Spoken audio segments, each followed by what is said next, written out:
พี่น้องฝากไปฮอดศิลปินฮอดหมอลำฮอดลิเกสู้ปู่สู้คนนักร้องสิโพดอีหยังสิเว้าอีหยังระวังดีๆเด้อพี่น้องเด้อมันสิถูกติดต้องคดีหมิ่นเบี้ยงสูงดีถูกทั่วลงกับปานนั้นสองลายถูกทั่วลง2 ลายได้ยินว่าโดนหมายเรียกด้วยคิดดีๆสิโพดอีหยังพิจารณาดีๆบ่แม่นเว้าด้วยความสูญด้วยความโกรธด้วยความสนุกปากเว้าไปตาพืดตาพื้อความยากมันสิมาฮอดเจ้าของคนแรกนี่ขอยเห็นหลายมือแล้วหมอลำซิงโอนันทการเกตหอมพี่น้องเอ๋ยแล้วโพดแบบความคึกขนองอะไรทำไมบ่รู้แม้สุมเจ้าไปพิจารณาหน้าเอาโลดโพดแรกเอาเขียนว่าจังซี่ล่ะตายให้คนอื่นลำบากมันบาปบ่ได้ไปพุทธได้เกิดบ่ได้ไปพุทธไปเกิดเด้อยายเจ้าหนี้เขาบ่ว่านำว่าซั่นว่านะบุ้ยจักเว้าอีหยังบ่เพิ่นนี่ก็ได้เนาะเฮ้ยตายเฮ็ดให้คนอื่นลำบากมันบาปบ่ได้ไปพุทธบ่ได้ไปเกิดเจ้าหนี้เขาบ่ว่านำเด้อยายพะนะว่าอันนี้โพดแรกดิอีกบ่โดนมาเนี่ยตี4ว่าซั่นเขาเจ้าว่าน่ะโพดนำอีกโพด2พี่น้องเอ้ยโพดว่ารอวันตายเถอะศิลปินบ่ต้องทำมาหาแดกมีเหตุผลให้รอว่าซั่นว่านั่นพอแต่โพด2โพดนี่พี่น้องเอ้ยรถทั่วรถบัสจอดเต็มหน้าบ้านเราลุ่มด่าแล้วกระหน่ำเจ้าโพดจังซี่เจ้าหมายเข้ามาจังไดเจ้าบ่เป็นคนไทยติเจ้าบ่มีความจงรักภักดีติเขาด่าว่าซั่นตัวแหลกละเอียดมุนเอเล่ปันเตเฮ็ดเอาพี่น้องเอ้ยล่าสุดออกมาโพดมาจังสี่ล่ะพี่น้องเพิ่นโพดมาจังสี่ละล่าสุดอ่ะผมขอโทษนะครับที่โพดหนึ่งเป็นเหตุให้ทุกคนเข้าใจผิดว่าผมโพดเกี่ยวกับอย่างสูงจริงๆแล้วผมโพดเล่นหยอกกับเพี้ยนที่เมาเหล้าแล้วนอกหลับถือเอา ATM ผมไปผมมาสิไปเอาเงินโอนใช่นี่ก็เลยบ่ได้โอนต้องขอโทษสังคมเด้อครับผมก็เพิ่งรู้ข่าวตอนเช้านี้เองว่าซ่านเพิ่นโพดหยอกกับเพี้ยนเมาเหล้าน้ำกันแล้วมันนอกมันเอา ATM ผมไปเพราะว่าสิโอนใช่นี่แล้วบ่ได้โอนผมก็เลยโพดผมบ่ได้โพดเกี่ยวกับอย่างสูงพะนาพี่น้องเอ้ยข้าเจ้าก็ว่าข้าเจ้าก็ว่ามันแถบ่พะนาว่านั่นน่ะจักว่าแถบ่แถแหมเพจข่าวลูกทุ่งบอกว่าตอนนี้โดนหมายเรียกจากตำรวจแล้วเรียบร้อยก็ไปแก้ตัวกับคุณตำรวจเอาก็แล้วกันนะพี่น้องนะซั่นแล้วนอกจากหมอลำซิงแล้วลิเกก็เป็นน้ำเขาพี่น้องเอ๋ยต้นสุภเลิกตอนแรกโพดว่าจังสิล่ะต้นสุภโชตงดงานแล้ววันนี้ตุยแล้วเดือดร้อนข้าพเจ้าไม่ขอน้อมส่งนะวัชนาสั่งมาเถอะพองดงานแล้ววันนี้ตุยแล้วเดือดร้อนข้าพเจ้าไม่ขอน้อมส่งนะวัชนาพี่น้องเลยรถท่วน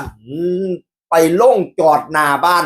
นำแหลกละเอียดคือกันเพิ่นนี่ก็ได้พี่น้องเอ๋ยแต่โพดได้บ่พอ15นาทีเพิ่นก็ฟาวลบใครแน่ผู้นี้เพิ่นลบพี่น้องเอ๋ยหลังจากลบแล้วเพิ่นก็มาว่าจังซี่ล่ะจากผมต้นสุภโชตผมไม่ได้ออกมาแก้ตัวแต่ประการใดเพิ่นนี่เพิ่นว่าเพิ่นบ่แก้ตัวในส่วนตัวของผมที่โพดไปมื้อนั้นผมผิดว่าซั่นว่าน่ะที่โพดเพราะเกิดจากอารมณ์ชั่ววูบขาดสติโพดไปได้15นาทีผมก็ลบเพราะว่าผมตั้งสติได้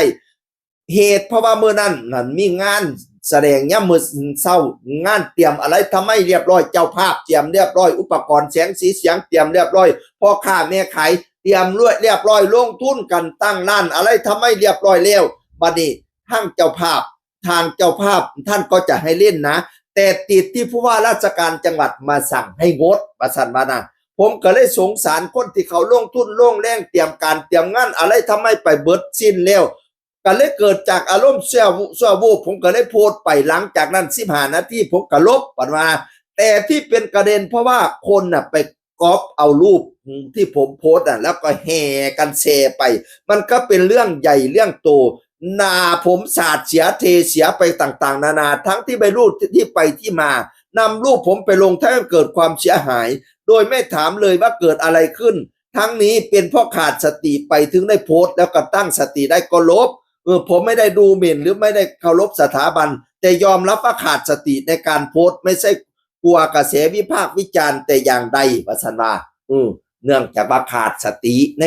การโพสต์เพราะตั้งสติได้ก็เลยลบโพสต์ไปแค่15นาทีมันเป็นเรื่องย้อนซุมเจ้าล่ะไปแคปหน้าจอข่อยไว้แล้วก็ไป โพดหลักพากันแซ่กันตอนนั้นปั้นพื้นคนก็มาด่าข่อยด่าเสียศาสตร์เสียเทศเสียเอารูปข่อยไปประจานกับปานนั่นปานว่านั่นน่ะอันลามันก็เป็นบทเรียนไหลพอเอ้ยต่อไปให้ตั้งสติสิไปโทษซุ่มเขาเอาไปเจ้าไปแซ่กับบ่แม่นเนี่ยเจ้าก็ได้โพดอีหลีก็ดีอยู่ที่เจ้าตั้งสติได้ภายใน15นาทีบ่ซั่นเจ้าสิแลกเอเลกกว่านี้ก็แม่นอยู่เขาเอาไปแซ่น่ะเพราะว่าเจ้ากระทำผิดไปแล้วเด้เขาก็เลยไปแซ่ถ้าเขาบ่แซ่เจ้าอาจสิมีโพด2โพด3นำมาก็ได้เด้แล้วเจ้าตั้งสติได้ก็ถือว่าดีแล้วล่ะอำเพียงอีพอจะสุเฮ็ดอีกบัดนี้เนี่ยมันเสียต่อวงการศิลปินของเฮาเพราะว่าสิเป็นหมอลำก็ดีลิเกก็ดีนักแสดงนักดนตรีอะไรทำให้ก็ตามสร้างจะโพสอะไรให้พิจารณาคิดคักๆยำแหลกๆสาแล้วจังค่อยกืนมันสิบ่ได้เปลี่ยนไพ่ต่อตัวเจ้าของเด้อจังได้ก็ยกไว้เหนือเก่าเหนือกะมอมสิเฮ็ดอิหยังก็ได้นั่นล่ะเสียงอื่นคนเก่าเว้าสู่ฟังสวัสดีครับ